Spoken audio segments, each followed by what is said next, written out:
مشكل الأورو وندرة الأورو ونقص الأورو في الجزائر، كانوا الناس بزاف يتكلموا سببه فلان سببه فلان سببه فلان. اليوم جبت لكم خبر رسمي حصري في الجزائر هنا، آه، خبر ما كنتش حتصدقوا أصلا. يعني كما نقولوا حنا راح يزيد يكمل على التضخم الموجود في الدينار. يعني بربي ان شاء الله راح يزيد، حتولي الاورو هذا حيولي عمله نادره جدا. علاش؟ رسميا بشكل رسمي تم منع التداول او ارسال الدولار لدوله مصر فيما يخص صناع المحتوى او الناس اللي عم يخدموا بالادسنس. وكي نقولوا ادسنس راه نتكلموا على مبالغ كبيره جدا من صناعه المحتوى في العالم العربي، خاصه دوله مصر اللي معتمدين عليها بزاف خلاص. وحتى الجزائر ايضا راهم نسبه البطاله كبيره راهي قضات عليها العمل في الانترنت وخاصه في صناعه المحتوى.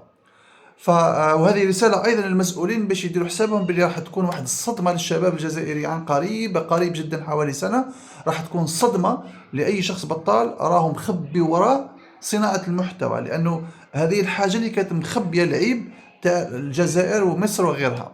فإذا هذه الحاجة اختفت ما راحش يكون مدخول، وانتم ما مفرطوش الخدمة، وأمور بزاف حتتخلط في جد بابها. على كل حال رسميا تم منع تعامل أو إرسال العملة الصعبة الدولار لدولة مصر لصناع المحتوى اللي يخدموا بالأدسنس.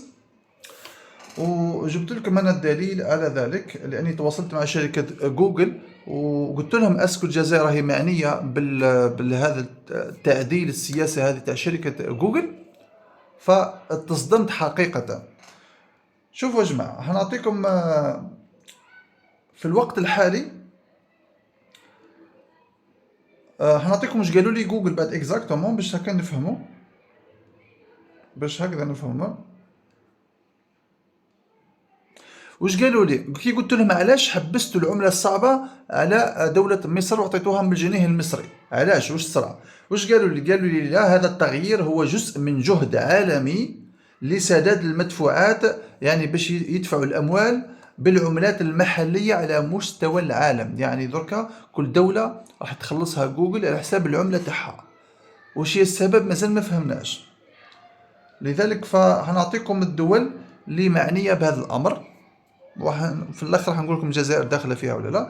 اذا الدول اللي حتولي الادسنس او شركه جوجل ترسل الاموال تاعها بالعمله المحليه تاعها هي مصر بالطبع، وايضا تشيلي، اندونيسيا، اليابان، الاردن، المكسيك، والمغرب، ونيوزيلندا، والنرويج، والبيرو، وجنوب افريقيا، والسويد، وتركيا، والامارات العربيه المتحده.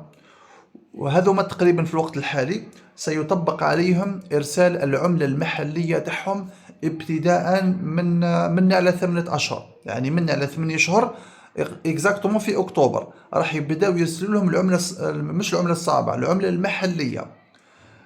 مثلا في المغرب حيبداو يرسلوا لهم رسميا الدرهم المغربي، وهكذا كل دوله والاخرى تاعها. يقول لك مع خطط للتوسع، مع خطط يعني عندهم بروجيات للتوسع في المزيد من البلدان على مستوى العالم في عام 2025. يعني ابتداء إن شاء الله من أكتوبر 2025 راح يوسعوا الناس اللي حتخلص العملة المحلية. في هذه الحالة واش راح يصرى إذا كانت صناعة المحتوى الآن، ركزوا معي حضركم هضرة واعرة بزاف يا جماعة، لأنه الناس بزاف مش حتفهمني، لكن كاين ناس اللي في المجال حيفهموني. نسبة البطالة في الجزائر عالية جدا، ومعظمهم شباب فوق 40 سنة. ما كانش خدمة، واحد ما يقبلهم، ما كانش كيفاه. داروا مهارات في الانترنت وبداو يتعلموا صناعة المحتوى. يعني نتكلم على جماعة صناعة المحتوى يخدموا بالادسنس. الادسنس مجال واسع جدا، ونسبة كبيرة جدا خاصة النساء راهم مخبيين وراء الشهرية تاع الادسنس هذه.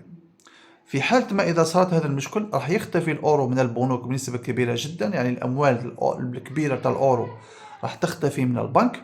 وهذه رسالة تاعي أنا أمين الزار للبنوك، خاصة بنك بدر، باش يدير حسابه باش يتلقى هذا الصدمة تاع عدم دخول الأورو من صناعة المحتوى الأدسنس.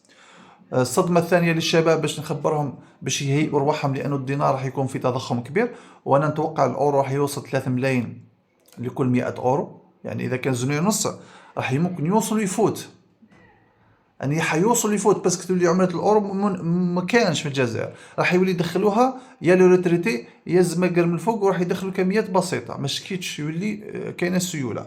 والله أعلم، أنا نهضر أنا مانيش مختص في الاقتصاد، لكن نتمنى أهل الاقتصاد يخبرونا اسكو كاين ضرر في هذا الشيء. ونزيد نأكد لكم باللي راهي أموال كبيرة تجي من طرف الأدسنس للجزائر، ماهيش أموال قليلة، أموال كبيرة، يعني عندها معنى في السوق السوداء أو سوق السكوار أو سوق البنك. فواش حيصرى هنا؟ كي نعود انا واحد من الناس نخلص بالدينار، والدينار على بالكم حيخلصونا بسعر البنك، بسعر رسمي للبنك. معناتها اذا كان واحد يخلص مثلا 2 ملايين حيولي 500 الف بتاعنا، اذا كنت تخلص 3 ملايين حتولي تخلص مثلا 800 600 الف، وهكذا يعني بالنص لتحت. انا الكثير من القنوات التعليميه احتمال كبير جدا، مش احتمال، ضروره الغلق القنوات نتاعهم، لانه حيولي يتعبوا في باطل. وكاين قنوات بزاف راح تتوجه للشطيح وتتوجه للتمسخير وتتوجه للتفاهه. معناتها 2025 سيكون صناعه محتوى تافه بامتياز، لانه ما نقدرش الناس تخسر اضواء والاضاءه او اشياء كثيره باش ندير محتوى تعليمي. في الاخر الارباح ما كانش والاموال ما كانش، معناتها هنا الانسان مش كيش يستمر، فراح يتوجه لابسط حاجه هو استعمال هاتف بسيط ويتمهبل. وتوجه راح يكون رسميا 2025 للتيك توك، لانه التيك توك راح يخلصك بالباي بال. الباي بال تحتاج فقط كارد فيزا، ما تحتاج لا بنك جزائري لا بنك من دا، يعني حتخلص بالعمله تاع الدولار والاورو. وهنا المشكله، معناتها الناس تتوجه للتيك توك. اليوتيوب حيولي حاجه نادره وقليل يخدم فيه، حتولي غير التفاهه في التفاهه. انا واش راني نشوف؟ هذه حرب اقتصاديه على العالم. السياسة كاينة حاجة عندها علاقة، لأنه شكون راح ينهار من تغيير العملة أو إرسال العملة المحلية؟ اليابان مثلا كي يرسلوا العملة تاعها حتفيط، راح يفيتوا غير الدول العربية ويفيتوا غير الدول الفقيرة والدول النامية والدول الإفريقية، هذوما اللي يتلقاو الأورو والدولار يولي يتلقاو بالعملة تاع الدينار وبالعملة الدرهم المغربي. وهنا ما ينفعك لا الملك تاعك وما ينفعك لا مسؤول تاعك، ما ينفعك حتى واحد، لأنك يعني حتخلص بعملة مضخمة، يعني فيها تضخم بزاف. هذه يا جماعة وهذه المعلومة إن شاء الله تكون وصلتكم. خلاص رسميا في مصر بعد 9 أشهر سيطبق القانون، ما يوليش يبعثوا الدولار لمصر، وستأتي الدور أيضا على المغرب بعد 8 أشهر أيضا، المغرب والإمارات، يعني مصر والمغرب والإمارات هذو مثل الدول العربية اللي بدأوا بهم. الجزائر احتمال كبير جدا مستقبلا في بداية 2025 أيضا، ويمكن أن يكون معهم، ويمكن أن تجينا الرسالة هذه في الشهرين هذه إذا جاءت، فنهاية اليوتيوب في الجزائر ونهاية صناعة المحتوى في اليوتيوب في الجزائر. السلام عليكم.